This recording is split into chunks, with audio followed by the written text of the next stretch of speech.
I know I'm not going to lose on the ground. That's not happening. So the only way I can lose is on my feet. So if I put the clock ticking more on the ground than on our feet, statistically the odds go in my favor that I'll win. Hey there, I'm Stefan Kesting, and this is the Strenuous Life Podcast.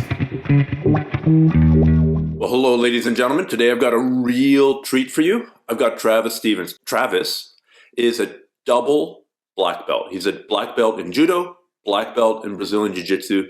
More than that, he's a 3-time Olympian. He's an Olympic medalist in Judo. He's probably the hardest working man in grappling today. So I'm super excited to have him here and to pick his brain and to bring him onto the podcast. So welcome, Travis. Thank you for having me. So you get this reputation for being the hardest working guy in grappling and Judo and Jiu-Jitsu. So just let's give a little bit of context. Like, what does your week look like so far? Today's a Tuesday. What have you been up to this week? This week, I guess it technically started on Sunday, so I was traveling back from BC where I helped run a BC regional training camp in Canada for their U18 group. Traveled back here Monday. We did 2 jiu-jitsu sessions, a judo session, a weightlifting session with the guys. I'm in the middle of launching Fuji Fit, so I'm finishing up the website build there. Got a couple of blog posts written up, the marketing for Fuji Fit for myself on social media. The Fuji Gym marketing is also done by me. The website building is done by me. I'm starting a new project called Project 2024, and we're in the middle of running our first official program in New Jersey, and then again on Sunday in Seattle. So we're finalizing all the announcements and registrations this week. Sorry, what is that for? The announcements and registration. What is that? It's an event, obviously? Yeah, so I started with Jimmy Pedro and a guy named Chris Kelly. We started a platform in America called Project 2024. And what we do is we bring the highest level of judo in America to the grassroots so that we can touch people at a young age and influence them at a young age and start teaching them the skills and the drills and the bringing like that Olympic level atmosphere to them so that they don't have a culture shock when they decide that they want to make an Olympic team or make a world team. And so the 2024 comes from medaling at the 2024 Olympics? Yeah, we're trying to get that U18 group, that U16 group mentally prepared so when 2020 is over with, they're ready to make their Olympic run. So do you think that's kind of the time scale that it takes to go from a good junior to like an Olympic contender, sort of the 7-year? We've kind of found that with our program, it's about 8 years, but that's when somebody's on the national team already. And it takes about 8 years for them to understand our system and how we approach judo and the mentality that we have to win at the highest level. And it's the same program Jimmy used throughout his career, Rhonda used in hers, Kayla used, I used, Marty used, and most of the Olympic medals, if not all, since 2004 have all been won under this system.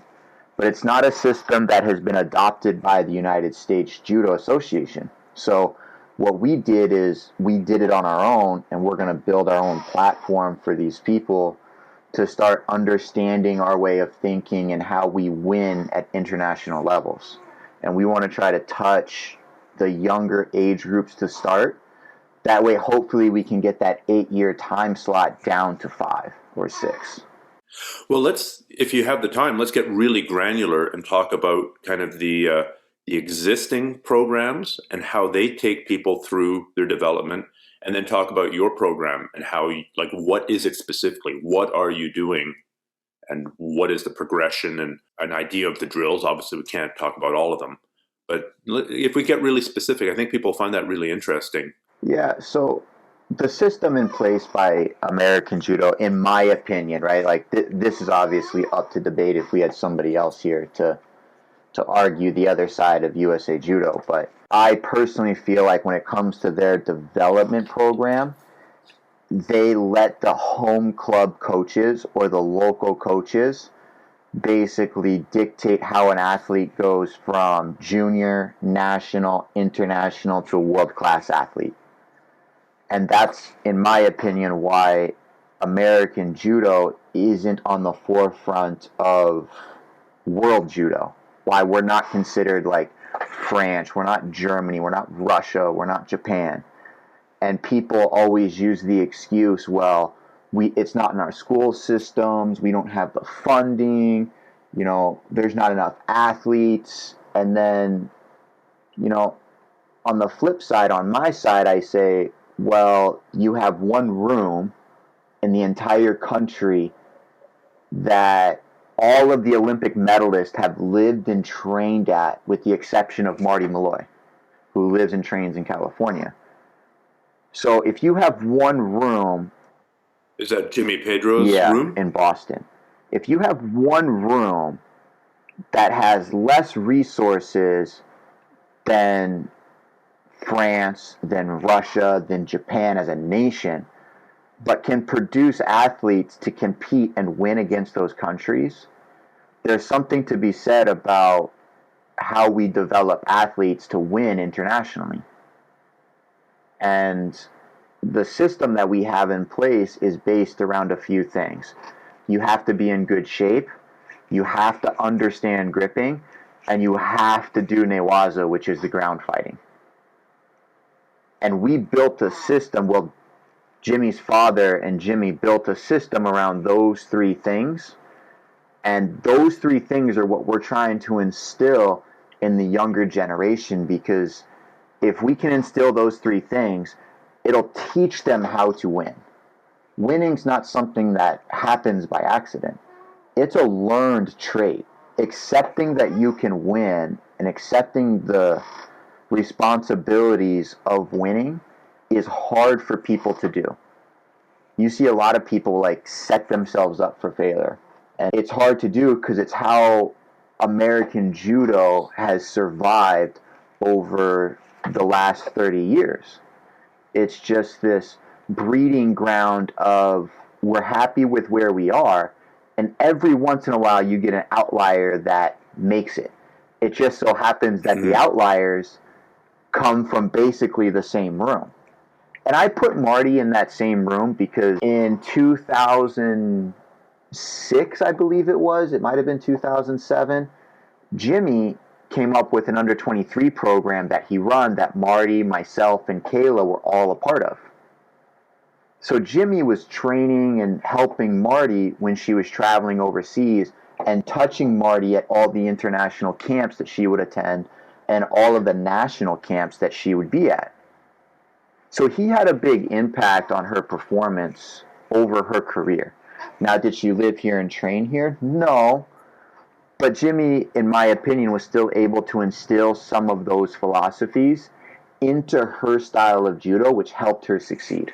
Okay, so if I'm, say, a reasonably high-level judo guy and I'm coming from, Colorado or Utah, I'm the best judoka in Utah, and I say, now I'm really going to make a push to be a world-class judoka, and I show up at your program, then typically where am I going to be falling short? Is there such a thing as, I'm assuming that most people have got good gripping. Nope. Nope, that's not true? Nope. They don't have newaza for the most part.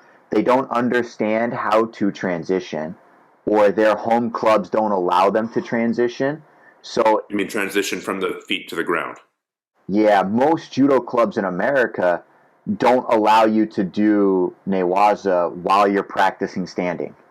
But that's the easiest way to win because the rest of the world doesn't practice the groundwork. And it's not that hard to defend something on the ground if you're already on the ground, no grips are established, and your sole purpose is to not get caught. But within the transition game, if I have something, it becomes very easy because I'm partway through my movement. But the only way to drill it in a realistic scenario is during the live training of randori. because that's where you're going to have the grips you're going to have when you're competing. And then we do drills to help reinforce the transition process. But what are some examples of some of the transitions that might work? I mean, the one that I always think about is a throw taitoshi to jujigatame, the basic armbar, and that's probably the one that's shown most often. But I don't think that's part of your main judo arsenal, at least not in the matches that I've seen. It seems like you're going for the choke. I don't. I'm sorry? I suck at taio. Okay. I suck at taio. So then what are some of the transitions that you really like from the throw to the ground? Here's a couple simple ones that people can YouTube really easy. Find my match against Turkish Billy where I choked him in the semifinal of the Olympics. That is a transition-based submission because I didn't just try to get out of the throw and then establish groundwork. I put myself in a situation where it's a fluid movement to the submission. And there was no, when you watch the video, there's not a break in the action from the time Turkish Billy tried to throw me to the time he was tapping out. By cutting away all of the negative space where we're only progressing to the finish, I was able to get it. If I had paused or hesitated, Turkish Billy would have had the opportunity to play a defense. Or you can go back into the match before where I had to fight the Bulgarian guy and I pinned him. It's because once he hit his back, I immediately went into passing his guard. I didn't have that break in the action where I'm still trying to not get thrown. I've trained my body and my mind to multitask so that I can attack on the ground in such a way that prevents me from getting thrown. I no longer have to think about don't get thrown, don't get thrown, don't get thrown. Okay, now I'm not thrown. Now I have to do newaza. I can do both at the same time and I can marry the two together. And it only comes with practice. So who else has got really good newaza in judo? I mean, I remember in my various excursions into judo, sometimes you run into Japanese guys who had really high level groundwork. And certainly there have been some judo world champions, Kashiwazaki back in the day, who was just amazing. But then you run into most of the people have no idea of what to do other than like roll to their belly and hold both of their lapels and bury their chin. Here's kind of like my take when it comes to newaza and judo. All judo players suck at newaza. Like, they're just very bad. But what judo players are good at, and the ones that we interpret as having good newaza, are very opportunistic and understand the transition game. For example, I don't think you could really take any judo player and say, okay, this guy is going to be in the turtle, and his sole purpose is to not get caught in the next 20 seconds. And I don't know if you could get a judo player to actually get him. What makes a judo player good on the ground is understanding what they have right this second and how to use it to turn somebody over or choke or arm lock them. But that's a different skill than having good newaza like you would think about in a jiu-jitsu match where you have 10 minutes to progressively move through one technique and then get a submission at the end. In judo, the referees, my understanding of it anyways, they need to see progression on the ground. If you're not actually moving towards something, they stand you up. Yeah. And I was actually watching your matches. I was actually kind of surprised at how long you were allowed to be on the ground. Do you think that's a Travis Stevens special, that they know that you're good at that, so they'll give you a little bit extra time, or if the rules changed since I last dipped my head into judo? The rules have changed a little bit where they'll, as long as you're moving and you're progressing, they're going to allow it to continue. But again, like, one of the things I'm really good at is understanding where I'm at and where I need to go, and then a way to get there. And every time I hit a brick wall, I make a mental choice that my body is conditioned to do from the drills that we do, where I say, how much energy and time is it going to take me to work through this problem? And is the ref going to stop me before I get there? And if the answer is yes, I know instinctually to move on because I've transitioned so much that I understand the level of difficulty I'm running into. And it's not to say that if given enough time, I wouldn't get there. You know, a guy had asked me. You just don't have the time. I just don't have the time. If you watch my final with the Russian, there was an opportunity where I was on the ground. I was 15 seconds into working, and then I could have finished the arm bar if I was in a situation or an arm triangle or something. But I know the mindset of a referee needs to see that progression. I've spent too much time here. I'm going to move on to something that's not quite as strong, but it's going to show progression, and the ref's going to let me continue. Yeah, I remember watching that armbar, and then there was a transition out of it, essentially. And it's interesting to hear your take on it, that progression was more important than actually moving in on the higher percentage technique, because probably, almost certainly, you would have been stood up. Correct. And I had developed a way to get the Russian to the floor. Mm-hmm. So if I understand I can put him there again, it's better to kill the clock so that we're on our feet less, because now we're talking strategy, where I have the potential to get thrown. I know I'm not going to lose on the ground. That's not happening. So the only way I can lose is on my feet. So if I put the clock ticking more on the ground than on our feet, statistically the odds go in my favor that I'll win. Mm-hmm.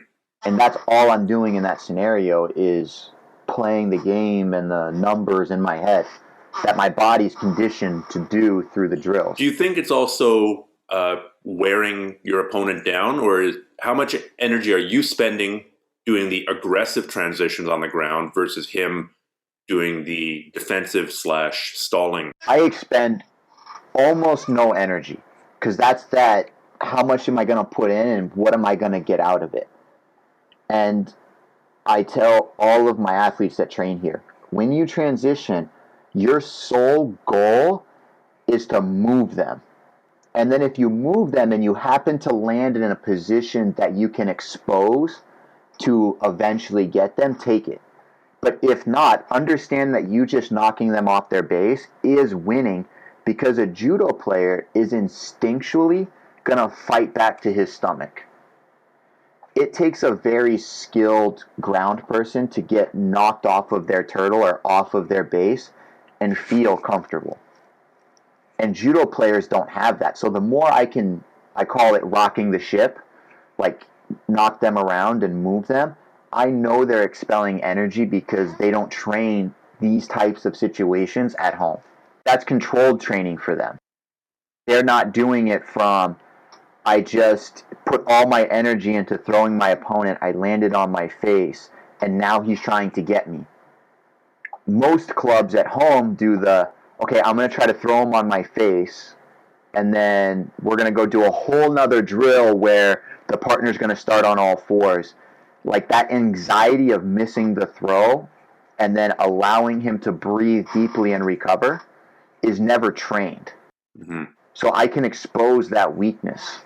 So when you say rocking the boat, I'm thinking techniques like where the guy's on his belly, your opponent's on his belly, and you're essentially standing over top of him and deadlifting him up into the air, grabbing his collar, grabbing his belt, and getting some movement happening there again. Am I correct?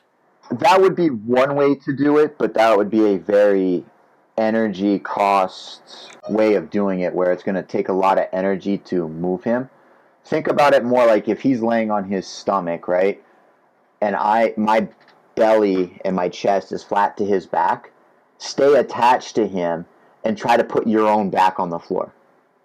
Okay. That way, once his right side, for example, lifts up off the floor, he's going to reach for the mat and try to pull himself back to the floor.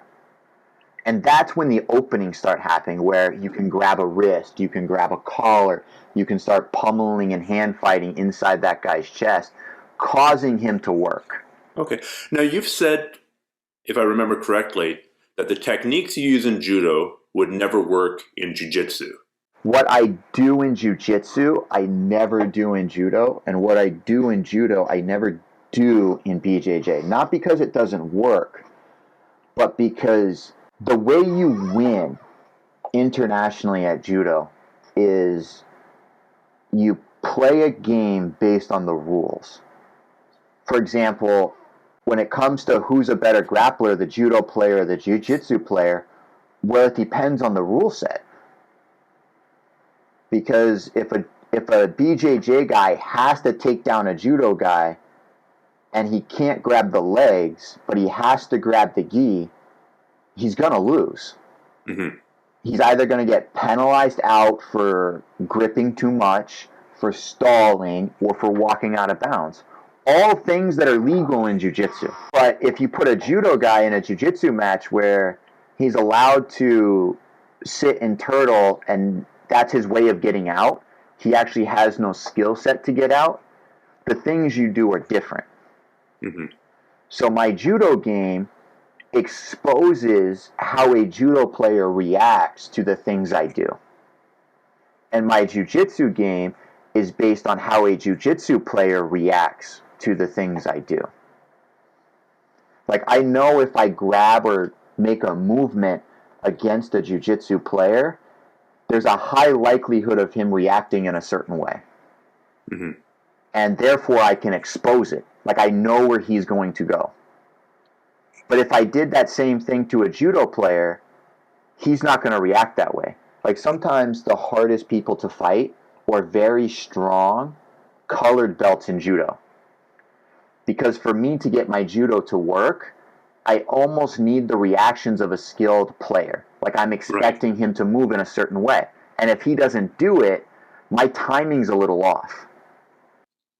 Do you find that same thing in jiu-jitsu, or do people learn sort of the timing of jiu-jitsu faster and start responding in those stereotypical ways that you can then expect and pre-plan for and have a reaction for?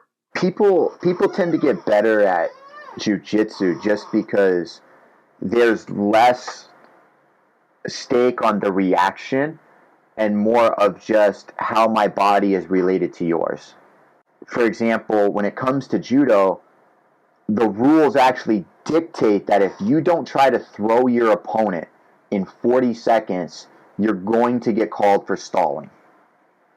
At the absolute longest. So let's take that thought process and then throw it into a jiu-jitsu match. If you do not try to submit your opponent in 40 seconds, you're called for stalling. What would that do to the world of jiu-jitsu? It would throw everybody into a headspin because they're used to locking positions down and then forcing people to work out.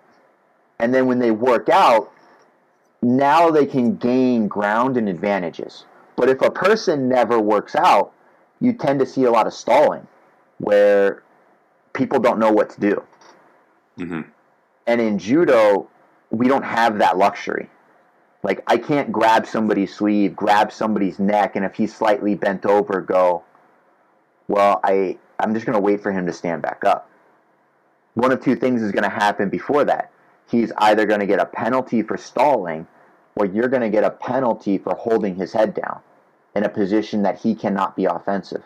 I had a judo coach once whose suggestion was that to fix all of judo, I mean, he spoke in hyperbole, to fix all of judo and to fix all of newaza in judo, you just needed to make one rule change. And for the people who don't know, in judo, if you pin somebody, what is it 25 seconds now? 20. If you pin somebody for 20 seconds in one of the approved positions or configurations, you win. Like, the match is over, you're done. He said all you needed to do was to add the rear mount, sort of back mount with the hooks in, as one of the approved pinning positions, and this would change judo. Do you think that I mean, it's clearly the International Judo Federation probably isn't listening to this podcast, but if they are, would you advocate that as a change? No, I couldn't get behind that. Wouldn't, though, that create sort of get away from this whole turtling / going to the belly, which is super non-combative, right? I mean, if that's your habit, I mean, these are martial sports. There should be some kind of carryover to, self-defense or martial arts, and rolling to your belly face down is a pretty bad reaction, really, when you think about it. Correct, but there's also like the martial arts side, and then there's the sports side. And I would venture to say 90% of all the guards we see in sports jiu-jitsu have no martial side to them. And I would venture to say that putting your hooks in on somebody's back is not what you would want to do in a street fight either. That guy is more likely to defend the rear naked choke, stand up, you're going to throw a body triangle on, and then he's going to jump onto his back, your head's going to smash off the concrete, and now you're in trouble. Or the guy stands up and does a front flip and the top of your head hits the concrete, and he's perfectly okay. You're knocked unconscious with your head split open. There's other applications that you could get into, and by not allowing hooks to go in, you're just advising the judo player to turtle harder. Right. Instead of there's sort of two forms of turtling, or perhaps the terminology is wrong. One is all balled up, and the other is all splayed out like a Greco-Roman wrestler. Yeah. So, if you wanted to get into how do you fix judo and newaza, I would venture to say it stays down until either the person on top attacking disengages or the person on bottom stands up. 3 points of contact on the mat is considered standing. Because then, if you're losing the match and you're on bottom, you have to get up. Right. And if you're on top and you're losing the match, you have an option of, like in wrestling, I'm going to let the guy stand up, I'm going to get off of him, or you have the ability to attack.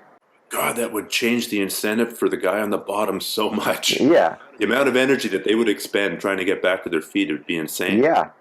It would turn into almost like an NCAA wrestling rule where we have riding time. Right.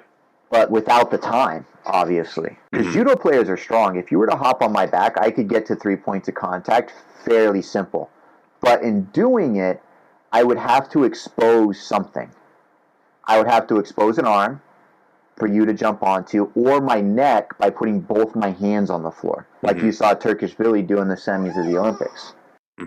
When they changed the rules in judo about the no more leg grabbing and essentially trying to get wrestling out of judo, despite the fact that wrestling's been in judo, or the leg grabs have been in judo since the inception of judo, did that affect you at all, or was it kind of a meh, doesn't really matter, doesn't affect my game? Yeah, it affected me a ton.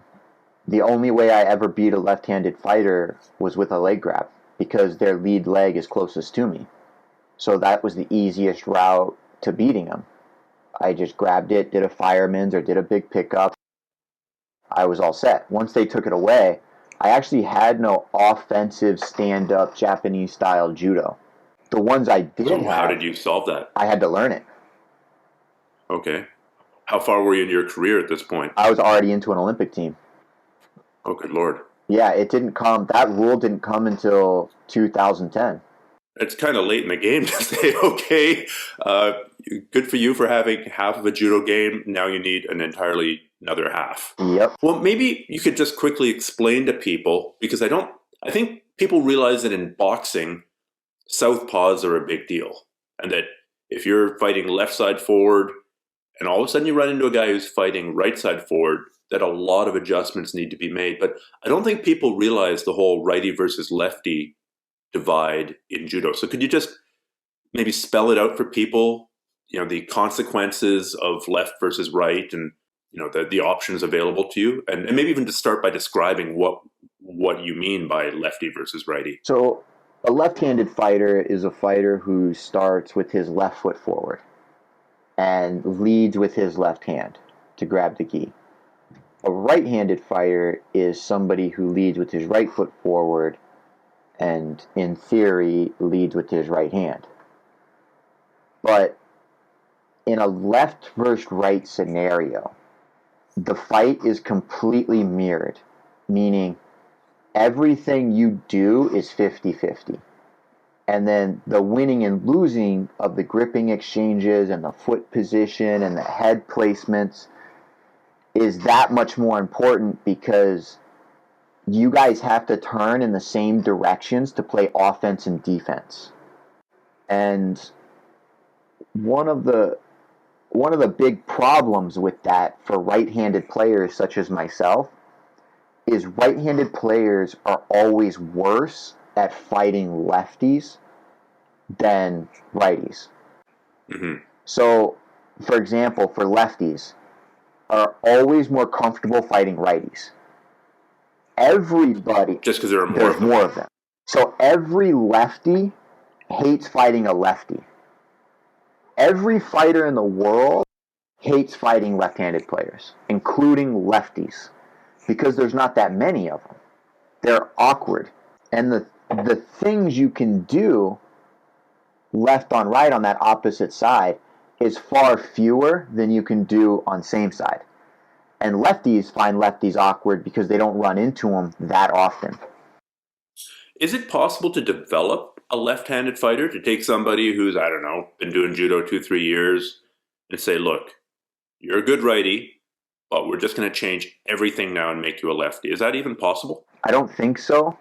But one of the arguments I have heard from some people, and not necessarily qualified people, but just in general, they take people who are right-handed, and instead of making them right-handed fighters at a young age, they make them left-handed fighters so that their strong arm, their right one, is technically their sleeve pulling hand. Oh, I'm all confused here. You're taking a right-handed fighter, and you're making them a left-handed fighter. A right-handed fighter would grab the gi with his left hand on the sleeve, which would be his pulling hand. So you're reversing that They now. reverse it because the pull is what's really strong in judo. And so they want the naturally stronger arm to be the pulling hand. So the importance of the sides and the importance of grip fighting, and I mean, you mentioned it right off the bat. Obviously, grip fighting is completely critical in judo. How critical, is it more critical in judo than it is in jiu-jitsu, would you say? The entire stand-up game of jiu-jitsu is completely irrelevant to jiu-jitsu. Oh, no, I meant on the ground. Say you're passing some guy's spider guard or something. Yes and no. It plays a bigger role in judo just because of that clock. Again, that like 40 seconds, this guy has to do something offensive to me to try to win. So that means if I can take a more dominant grip on my opponent, he has to react to get out or make a progression into throwing me within 40 seconds. If he doesn't, he's going to get dinged for stalling. If he breaks a grip more than 3 times, the same grip, he gets called for stalling. So again, we're going down that road of penalties. Mm-hmm. If I can outgrip my opponent and break his posture, that makes him look defensive, he'll get a penalty. So gripping helps us dictate and control the match and how the ref perceives the match is going. In jiu-jitsu, if you're in a guy's spider guard and he holds on to the gi, like let's say he throws in a lasso and his other one's in your bicep and he's like, I am completely content with staying here. There's almost nothing you can do because you're already in a losing battle. So there's no reason to take a real extreme risk to get out because you're not going to get punished for the next 2.5 minutes before you get called for stalling. So it doesn't play as much of a role because you're not required to fight out. Mm-hmm. You can almost play a waiting game. But that's not to say you don't want to start with a dominant grip. But again, like once you have it, that person's not required to react to it. Right. So the necessity of grip break right now or dominate the grip right now is somewhat less. If they do it, it's because they feel nervous or the need to do it. It's not because they have to do it. So how are your fingers then after years and years, after 3 Olympics worth of grip fighting? They're okay. I mean, they're a little banged up, but I can write, I can type, I can drive my car. Well, I was looking at this insane schedule of your training. I think it was before you were competing in a jiu-jitsu tournament, and it was essentially 6 sessions a day. I mean, I'm looking here. Tuesday is like judo, 7 a.m., noon, jiu-jitsu, 2 o'clock lifting, 5:15, jiu-jitsu, 10:30 p.m. running. That's only 5 times. Next day, no-gi jiu-jitsu. Next day, judo and running and sprints and judo and more running. So when you were in your competition prime, was that kind of a typical volume of training? Yes, you're looking at a pre-competition schedule because I'm running. That's how I know that.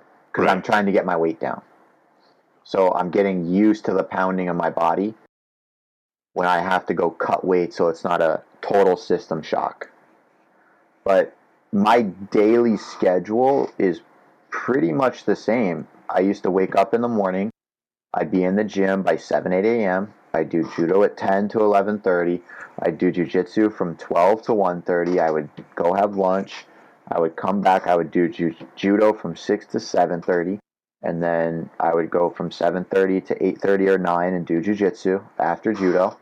And then I would do my conditioning and my running after that around like 10 o'clock at night, Monday through Thursday. So how did your body handle that volume of training? Because I imagine there's lots of people who are motivated to train hard, and they probably, like if they could train more, they would, but they find that they break.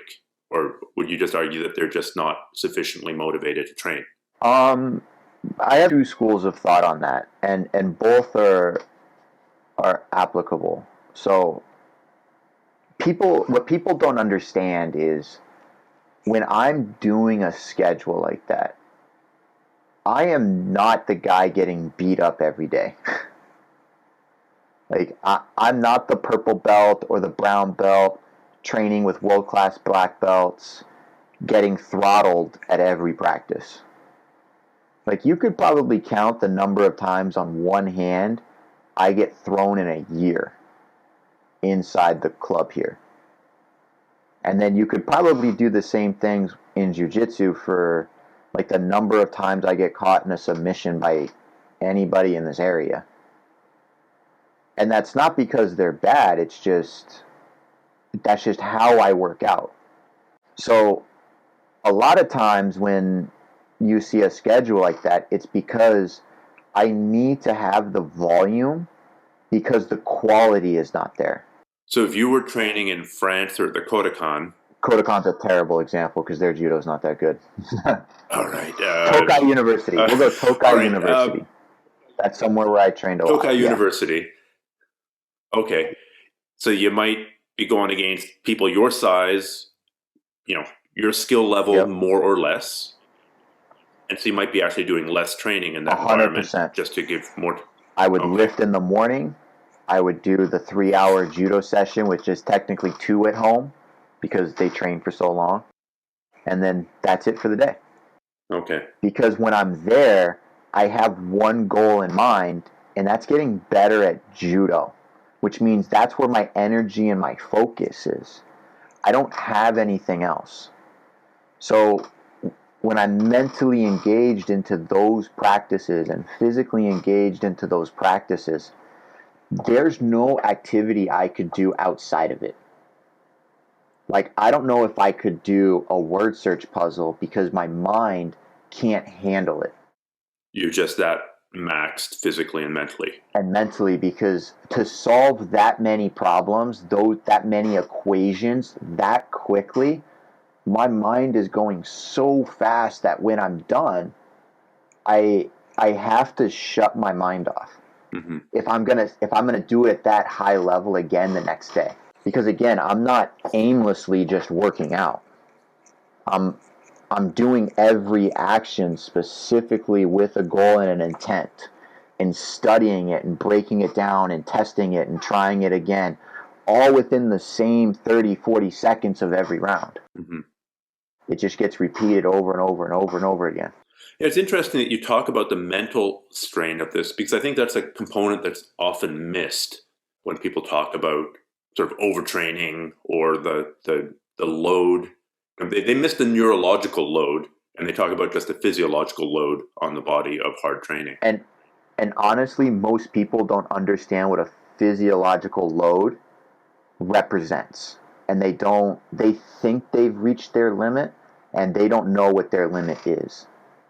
It's a perceived load, not a real one. Like, for example, a deadlifter. We can all go on YouTube and find a guy who tries to max out his deadlift, and then he drops it, and then all of a sudden you see him pass out. That's because he's hit a physiological load where his neurological system in his body has been maxed. That is his body's max effort. Most people think that because their muscles are tired and sore, that means they are overtrained. Overtraining is when your body's neurological system can no longer withstand the damage and have the same level of output. And most people can't mentally push themselves to that limit. So how do people find what that limit is? Just push themselves harder? They have to test it and find it.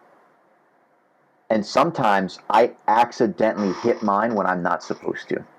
Like, I'll go to the gym, and because my body is physically tired, what would have been my 5-rep max on an easy day, but because I'm doing extremely hard rounds during the week for whatever reason, when I show up to the gym on Thursday, I'll do that same deadlift, and then I'll get a little dizzy, I'll get a little lightheaded, my body will feel a little off, and I'll know my body hit that neurological load. So that when I go do judo, I'll feel off. Like, I feel like I'm moving through water, it's a little slow, and I'll come back to the gym and I'll say, hey, just so you know, my body was off yesterday after the lift. I hit my max. And then he'll make a mental note of what I looked like, what our output was for the week, and why that happened, to make sure we can stay away from it, to make sure I can keep my output level very high. Okay. So what does your weightlifting look like? I've seen you do some stuff with kettlebells. Yep. And I've heard you rant against CrossFit, which I'm interested in getting into. But obviously your weightlifting and your conditioning changes at different points in your preparation cycle. But could you make some generalizations about what it includes? Yep. My sole purpose as a judo player is to be able to make sure my base level of fitness is above my body weight. That's it. Slightly above my weight class. So 225. And my hang clean should be 205.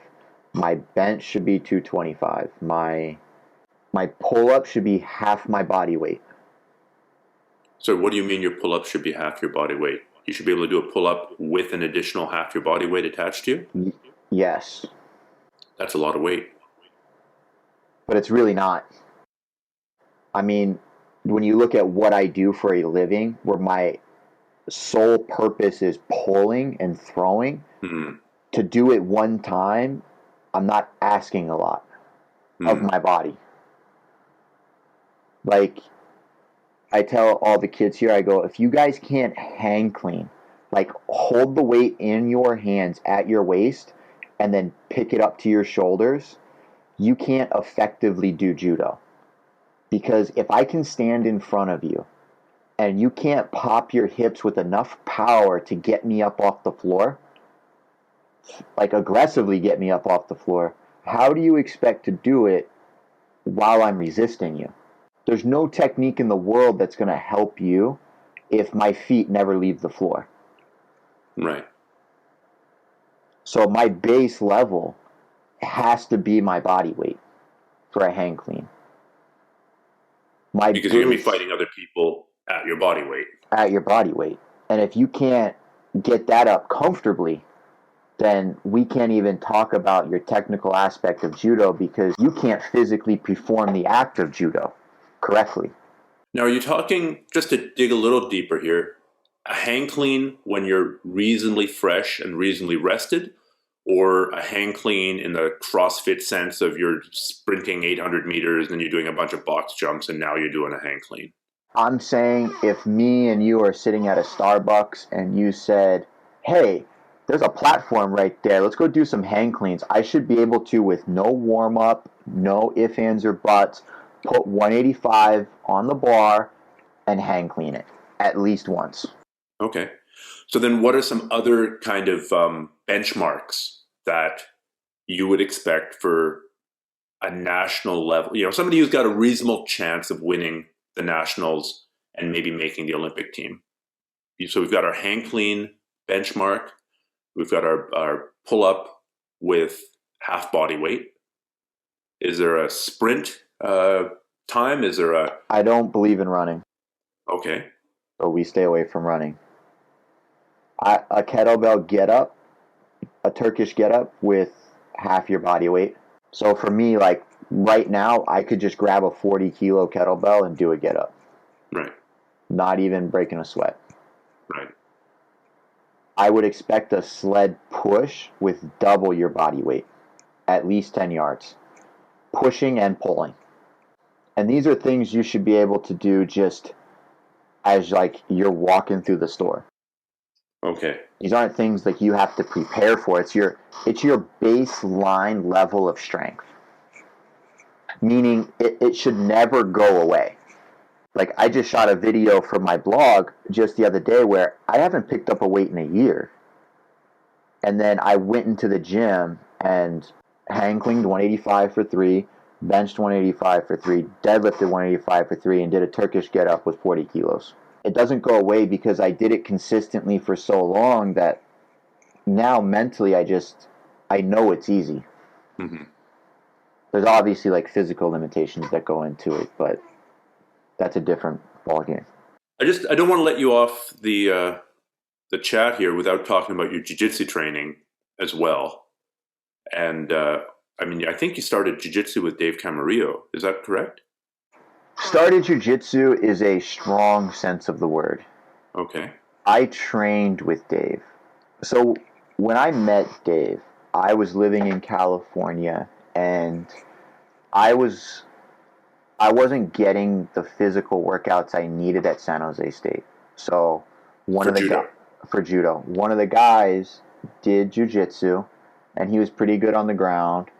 So he was like, hey, why don't you try talking to this guy Dave? He's a judo black belt, teaches jiu-jitsu, and he runs classes during the day and late at night. And so I went and I met Dave, and Dave didn't actually teach me jiu-jitsu as much as he gave me a place to work out. And then what happened was I would show up early and I would watch all of the privates he would give. And he would give me like tidbits of advice.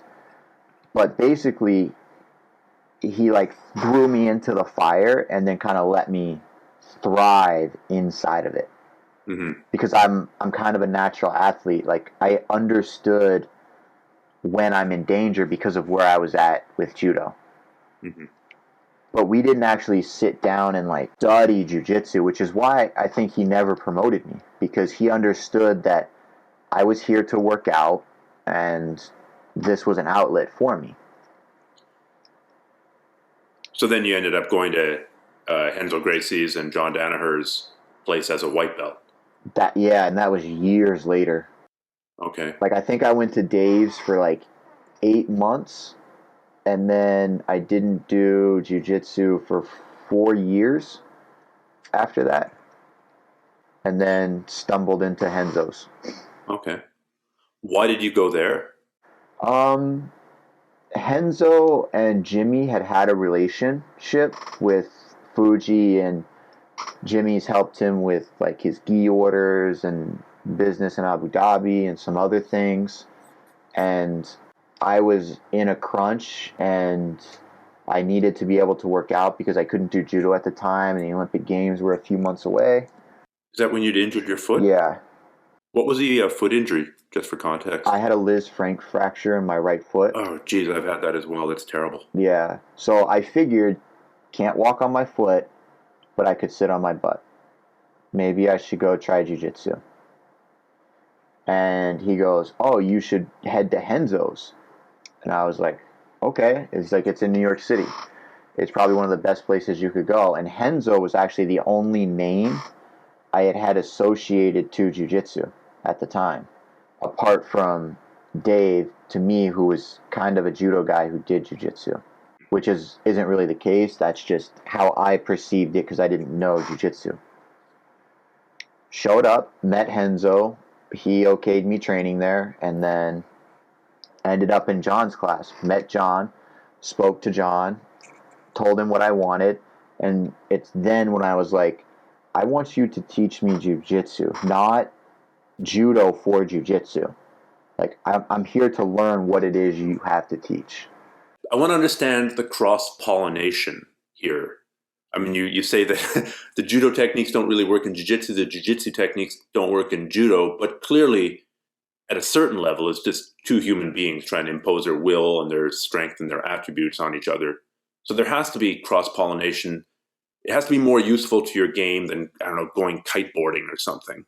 And people ask me that all the time, and this is all I can really venture to say, because this is for me personally, because when I do judo, I do very, very specific things very, very well. And that's how I'm going to win, and that's how I'm going to lose. And I'm okay if I lose doing what I'm good at. That just means somebody made a good move.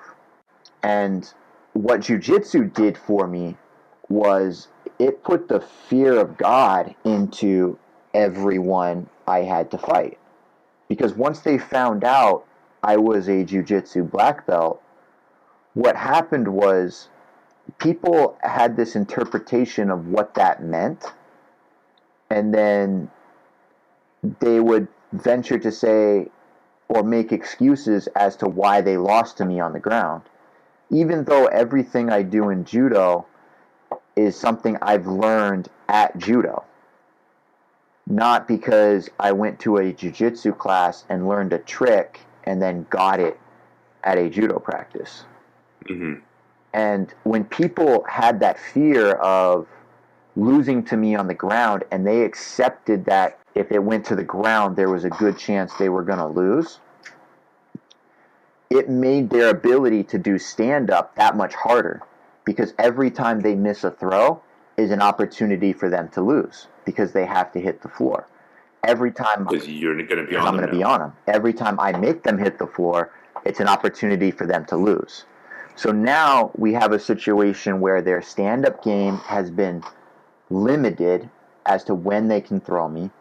My game has increased as to how many times I can throw them because I know they're not going to transition. And their anxiety level has gone up based on the fact that they can't do groundwork now. And if they do, they're in panic mode. So the more I rock the ship on the ground and the more I transition, the more tired they get because their anxiety level goes up. That's how it really helped. Now, you've also competed in jiu-jitsu as well. Yeah, I never did very well, though. Oh, come on. By not doing very well, you probably mean not winning the mundials. Never competed there, but I never really reached my potential as a jiu-jitsu competitor because I could never take jiu-jitsu seriously. Like, jiu-jitsu for me has always been just an outlet to have fun, where I can use the same kind of muscles and the same kinds of techniques that I'm good at in a way that I don't have to mentally be engaged like I do at judo. Because when I'm doing judo, I'm problem solving for an hour and a half consistently and rapidly. When I do jiu-jitsu, I don't care if you pass my guard. I don't care if you take my back. I don't care if you get me in a straight ankle. I don't want to get caught in those, but it's more about having the fun aspect of it where I get to do crazy, wild things and enjoy my time doing it, rather than the regimented schedule of a professional athlete that has to do it. So it's kind of like a professional military guy going paintballing with his friends. Yeah.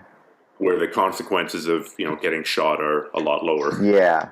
or even just going to the range just to fire a couple of rounds down range with a buddy. That's a pretty tortured analogy I just came up with, but that's what you get for live radio. Okay, I'm conscious of your time. I'm conscious of my time. I've got a ton more questions for you. Maybe we'll save that for a follow-up episode down the road. How do people keep track of what you're up to? Because you're doing a ton with Fuji. You know, most people would know them as a gi company. You're very informative in the stuff that you do put out. So how do people best keep track of you? I'm launching Fuji Fit Friday at midnight. That should be up and ready to go. I control the whole thing, so all the comments, all the people with the counts, the email, they all come directly to me. The blog.fujisports.com is another one that I control the website. I see all the comments. I respond to everybody. I respond to all the emails myself. Instagram is probably the best way because I'm on that. And you're at Judo Silencer Yep, there. at Judo Silencer. Awesome. Well, thank you so much, Travis. I hope that at some point we see you back in competition. But even if not, I mean, your work ethic and what you've achieved is amazing. So it was an honor. Thank you. Podcast listeners, there's a pretty good chance that you're listening to this on your smartphone, right? You're walking around, you got your smartphone in your pocket, you got your earbuds in, you're listening. If you've got a smartphone and you do jiu-jitsu, then you should check out my free Roadmap for BJJ app. This is a video-based app. It's an app that goes on your phone. You can check out the different sections. It's got different techniques. It's got different positions. And it breaks down the big picture of Brazilian Jiu-Jitsu for you so that you're not going to be so lost on the ground when you're training. So you're going to know kind of, sort of what you should be doing in every position, along with the specific techniques that you should be using. So if you go to grapplearts.com/roadmap, there'll be links there to get this app for free, both in the iTunes store, if you've got an iPhone, or in the Android store. If you've got an Android phone, there's also Kindle versions of it out there as well. Once again, you can grab that at grapplearts.com/roadmap. That'll point you in all the right directions to get this app, whatever kind of phone you have.